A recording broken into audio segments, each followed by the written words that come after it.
911, where's your emergency? Are they even safe in their own home anymore? This used to be Rose and Joe Everett's peaceful place, their Dupo, Illinois home where they've lived for 40 years. But one night this summer, their serenity shattered with all the evidence caught on camera. You could see the agitation in his face, the look on his face. It was scary. It was scary. A shirtless stranger first ransacking their garage. He was standing right there, right in the middle of the floor. Joe grabbed his gun. He said, "You're not going to shoot me, are you?"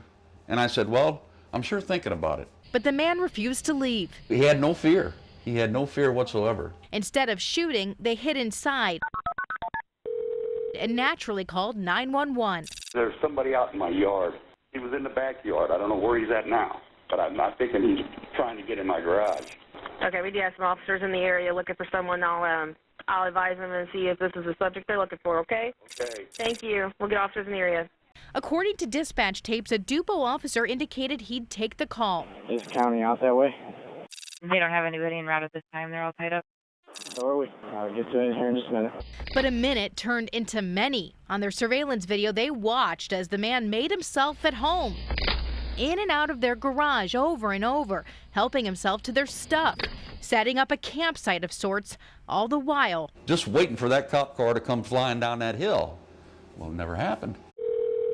Instead, they called 911 again. I got a guy in the backyard. I called earlier about a guy in my yard, and he's stealing stuff from me and everybody else around here, and the cops still haven't showed up. And again. We need someone down here. And again. 4 911 calls. 4.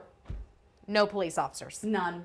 Over time, the man grew more agitated, swinging a metal pole, breaking stuff. He was taking my solar lights and just throwing them on the ground and busting them and smacking them. And he was taking things and just turning them over, pulling them out of the ground. Their fear and frustration evident in the final 911 call. The look on his face, it was scary. It was scary. Looking back, their daughter says it could have gone horribly wrong. No officer came here to see if they were okay, if they were killed, if they were alive. No, nothing. Nothing. They could have been here dead and nobody would have known until I would have came the next day. Finally, after close to 2 hours of this, the man just wandered away, but the Everetts still wanted answers. A dispatcher had repeatedly promised an officer would show, stating they were on a death call. The dispatcher, the Everetts said, getting kind of snippy. I'm sorry the dead man is taking up their time. They will get to you as soon as they can. But Kathy says there's no excuse to allow a call like this to go unanswered. Take responsibility. You guys messed up. Simple as that. But it could have been at a major cost. No, I do apologize to him.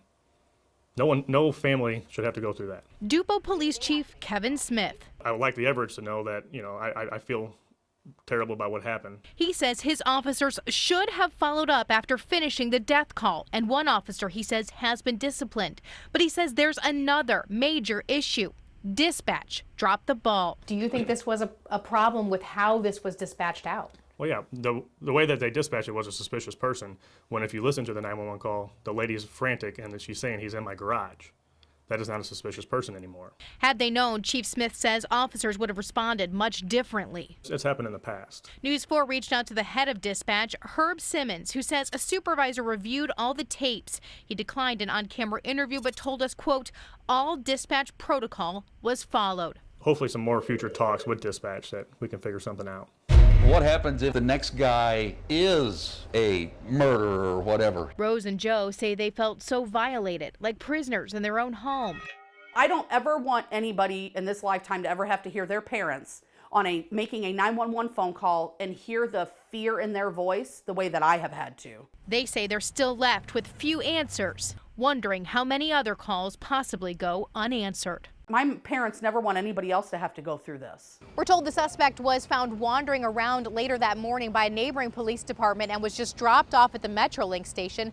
He has since been charged with burglary. His name is Jacob Anderson, but he hasn't been located again yet, and that has the Everetts worried. The chief here in Dupo says they will now treat every call as an emergency regardless of how it's dispatched out in order to avoid something like this from happening again. Reporting in Dupo, Lauren Traeger, News 4 Investigates.